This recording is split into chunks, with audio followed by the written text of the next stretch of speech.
They still whisper of that night, when the wind howled like a woman in labor and justice came wrapped in thunder. Folks in the hills say it was the worst storm in 20 years, the kind that split trees and cracked open the sky. On the edge of the Arizona frontier, far from any town or lawman, Clara Mayhew's ranch stood like a cracked tooth in a hungry mouth, small, crooked, but stubbornly still there. Clara was alone. Her husband, Eli, had died the winter before, pneumonia stealing him fast and quiet, leaving behind a few chickens, one mule, and the child swelling inside her. He'd been a hard man, not cruel, just worn by the land. She missed him more in silence than in words. Now, 8 months into her widowhood and her belly tight as a drum, she labored daily in the dirt and dry wind, waiting for the baby to come and praying it would wait until spring. But prayers are flimsy things when the sky turns black and the earth starts groaning.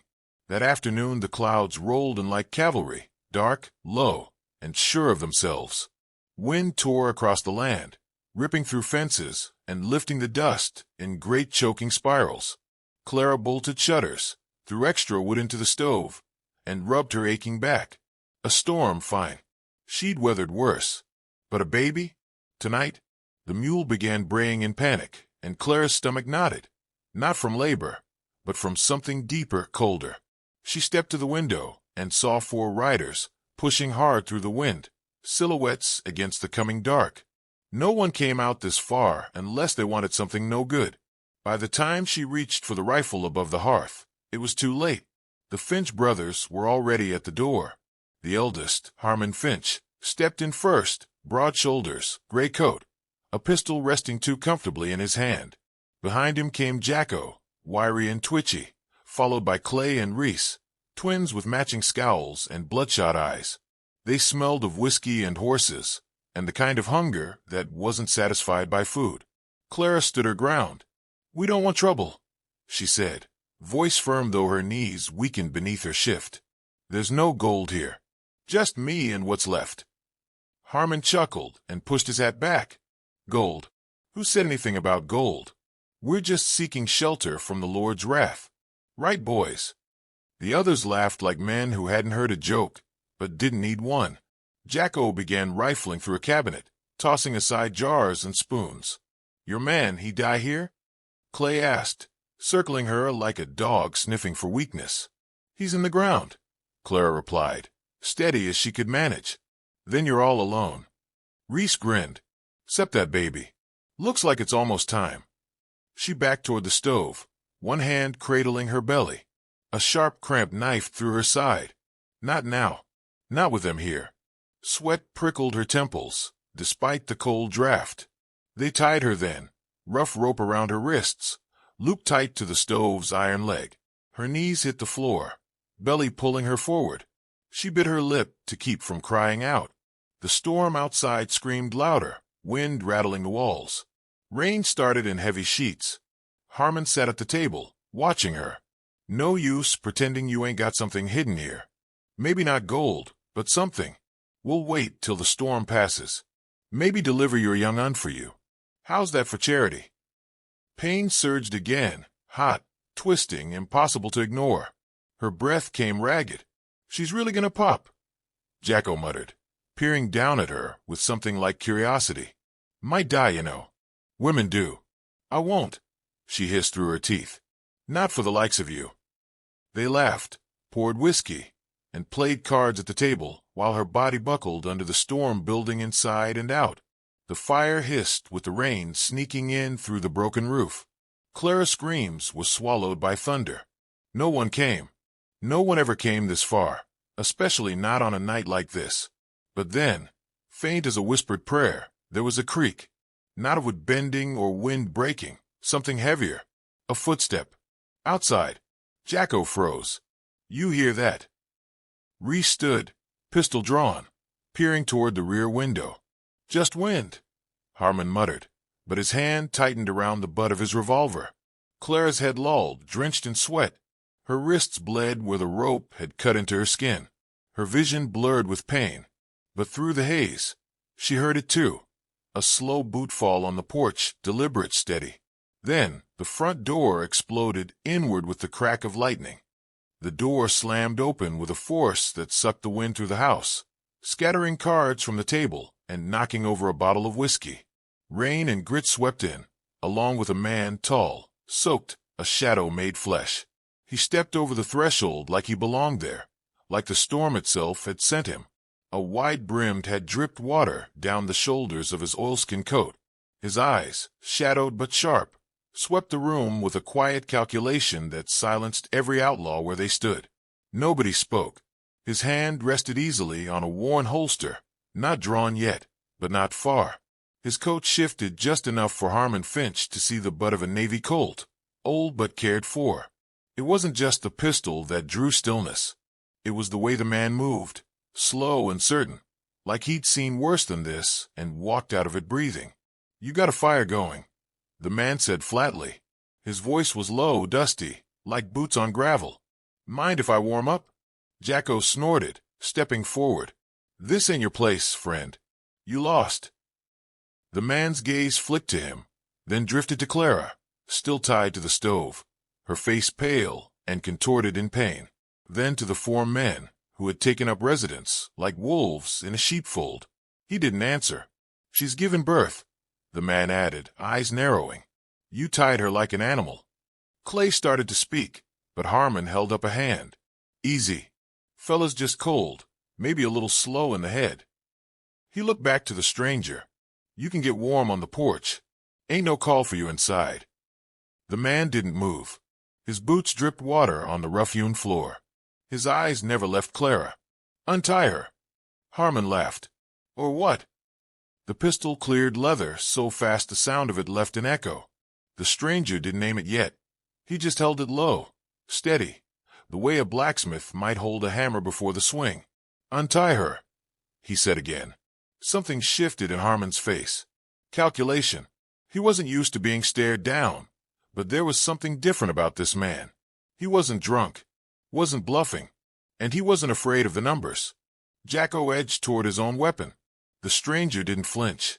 Instead, his eyes snapped to Jacko's fingers, then to the table. "Don't," he warned. The storm growled outside, a long, low rumble that sounded too much like judgment. Clay and Reese exchanged looks, twin expressions of unease now creeping into their cocky slouches. Harmon raised both hands slowly and nodded toward Reese. "Do it." Reese hesitated, then knelt beside Clara. His hands were rough, but they shook a little as he cut the rope. She sagged sideways, gasping, gripping her belly. Her eyes met the stranger's for the first time, wide with disbelief. He holstered the pistol and stepped closer, kneeling beside her with surprising gentleness. "Storm's passing soon," he murmured. "But you're not. You're going to stay with me, all right?" Clara blinked, mouth parted, too weak to reply. But she nodded just once. "She's ours now," Jacko muttered, hand still twitching near his hip. The stranger turned his head. "No," he said. "She never was." Before the man could blink, the Colt was out again, this time firing once, clean through Jacko's shoulder, spinning him to the ground with a scream. The others reached for steel, but too late. The stranger had already crossed the room. He fired again. Reese's gun skidded across the floor, his hand bleeding. A chair toppled. Clay lunged with a blade and got kicked square in the chest, landing hard against the far wall, wheezing. Harmon drew last, more cautious, more seasoned, but it didn't matter. The stranger's third shot clipped the gun from Harmon's hand before it cleared the holster. The pistol skittered under the table. Silence. Only the rain remained now, softer, more distant. The storm was breaking. "You ain't law," Harmon growled, cradling his hand. "No," the stranger replied.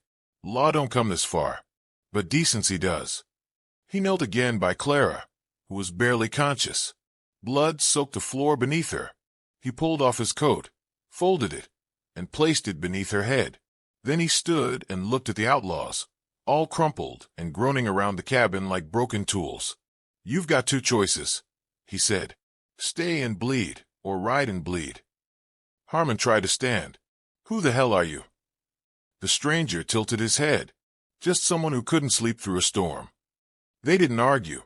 One by one, the Finch brothers limped or crawled out the door into the fading night, their pride more wounded than their flesh.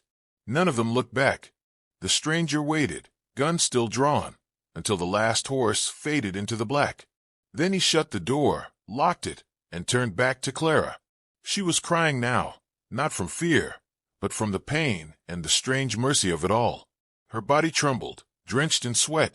"Don't leave," she whispered. "Please don't." "I won't," he said, kneeling again. "You got a name?" "Clara." He nodded.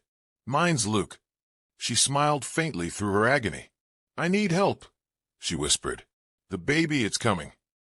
Luke rolled up his sleeves and set a lantern by her side. He reached for a kettle, poured warm water from the stove, and took a clean cloth from a drawer. His hands were careful, his voice steady. "I've caught a foal or two," he murmured. "This can't be much different." And with that, he knelt beside her, not as a stranger anymore, but as something else, something she hadn't dared hope for. A man who didn't break into harm, but to stay. The morning crept in slow, with the hush of dawn smothering the last growls of the storm. Pale light filtered through warped window panes, stretching over the floorboards like it, too, was unsure if it should enter.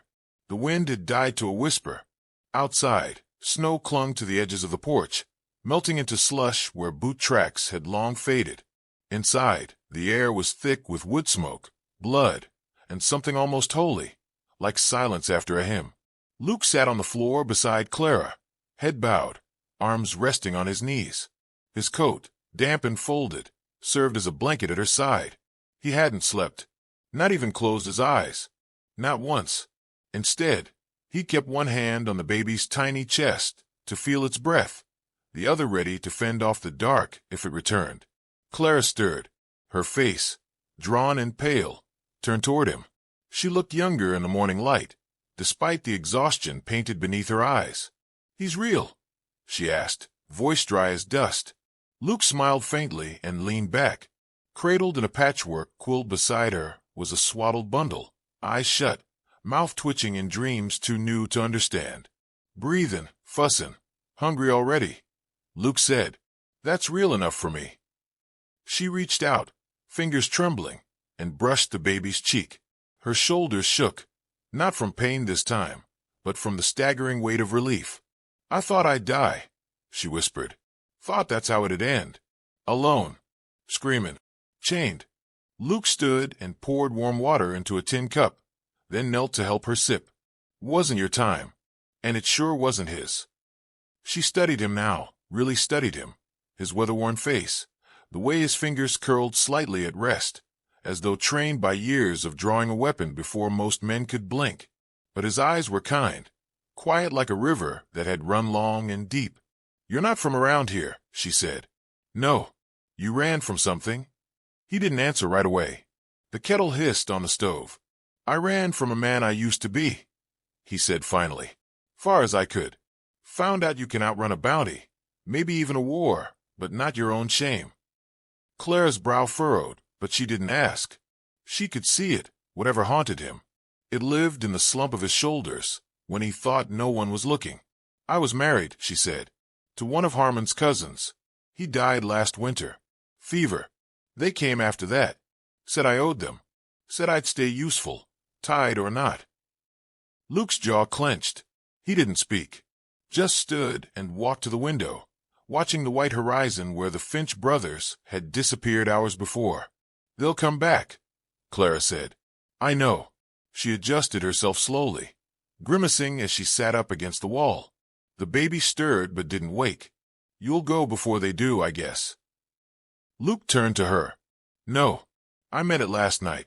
I'm staying." Her lip quivered, caught between gratitude and disbelief. "Why?" "Because he needs a father," Luke said simply, nodding toward the baby. "And you need a chance." Clara looked down at the child. Her son. She didn't even know his name yet. She hadn't thought she'd get the chance to name him. "What if you're wrong for us?" she asked. "I probably am," Luke said, "but I'll be better than what comes riding back here." Outside, the wind picked up again, gentler this time, but still cold.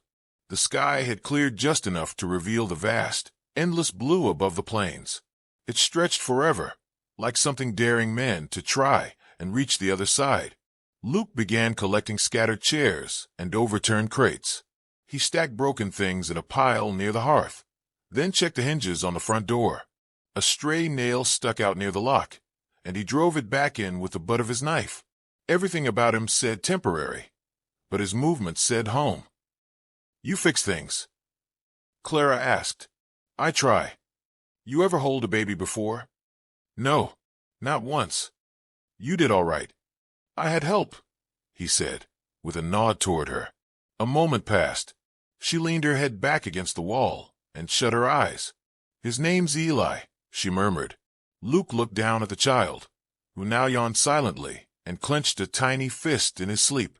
"Eli," he repeated. "Will you teach him to shoot?" she asked, not opening her eyes. "If I have to." "And if you don't?" Luke smiled, soft and sad. "Then I'll teach him to build." They sat like that a while longer. The three of them cocooned in the stillness of morning, in a house that should have been a tomb, but now felt like a beginning. Dust drifted in shafts of sunlight. The floor creaked under no weight at all.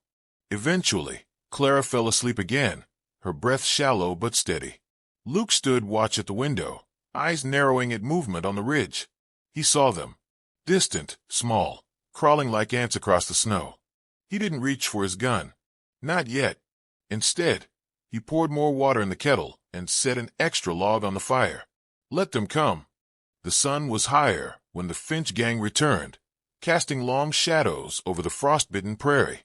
6 riders in all, shoulders cloaked in snow-crusted dusters, their rifles like dark spines on their backs. They moved slow and sure, wolves returning to the kill they thought unfinished. One had a new bandage tied around his jaw, Luke's handiwork from the night before. Inside the cabin, Clara stood barefoot on creaking planks, her frame still weak, but her eyes steady. Eli slept in the crate beside the hearth, wrapped in a shawl, the heat of the fire warm against his tiny cheeks.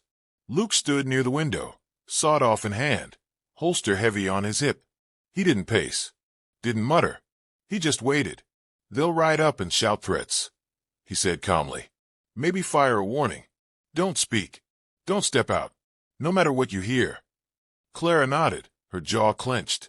Outside, Harmon Finch brought his horse to a halt just shy of the porch. His voice boomed like a drum over the plains.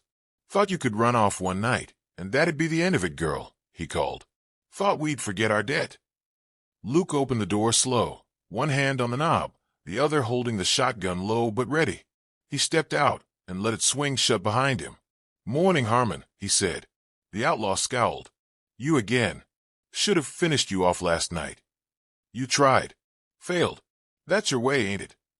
Laughter rippled among the riders, but it was uneasy, flickering like a campfire too thin to last. Harmon's jaw twitched. "You protecting her now?" "That it?" "I'm not protecting her," Luke said, stepping off the porch and into the snow. "I'm protecting my son." That gave them pause, long enough for Luke to take 2 steps forward. "I killed men like you when you were still knocking whiskey off your daddy's table," Luke said. "And I'm not here to warn again. You come at that door, I'll bury you where you stand. Every one of you." The air hung heavy. A bird cried somewhere in the canyon, high and distant. Harmon shifted in his saddle. Big words for a man who ain't got no badge. Luke smiled. "I wore one once. Took it off when the law got slower than justice." That settled it. Harmon spat to the side. "Kill him." The first rider kicked forward, rifle raising. But Luke was faster. 2 blasts lit the air like thunder, and the lead man flipped backward off his horse, red blooming on the snow. A second rider turned, too late. Luke had already drawn his revolver and sent him tumbling off the saddle with a single shot between the eyes. The horses screamed and bucked. One man dropped his gun and fled outright. 2 others fired wild, their bullets splintering the porch and catching smoke. But Luke moved like wind through the crackle of flame. Another shot rang, and Harmon's horse reared, throwing him down hard.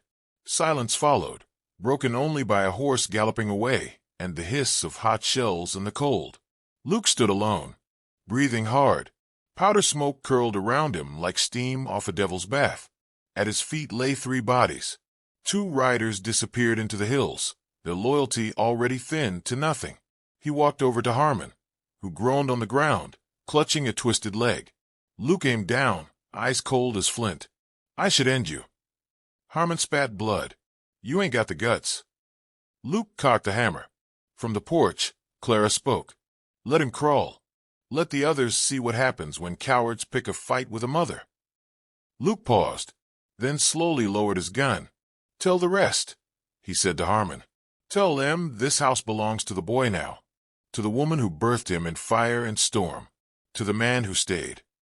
And with that, he turned and walked back inside. They say the plains hold echoes, and if you listen close by the old cottonwood tree where Harmon Finch was last seen crawling, you can still hear the ragged drag of a broken leg through snow. They say the man never wrote again, never spoke more than a mutter, but he told the story to every barback, drifter, and traveling preacher he met. Told it slurred, with more whiskey than teeth.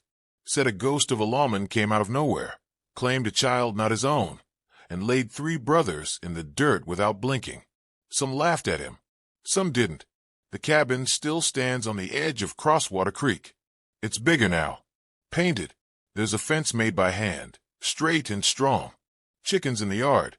A tethered horse under the willow tree that grew from a grave no one tends. Inside, there's a boy named Eli, with a slingshot in his back pocket and questions in his eyes. He grows taller by the week, asks stories of the day he was born.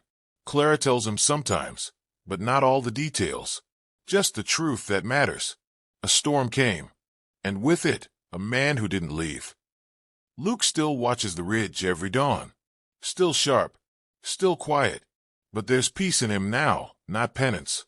And when travelers stop by for water or bread, or just a roof over their heads, they glance at the man chopping wood out back and whisper, "That's him, the ghost lawman, the one who turned a kitchen into a church and a gunfight into a promise."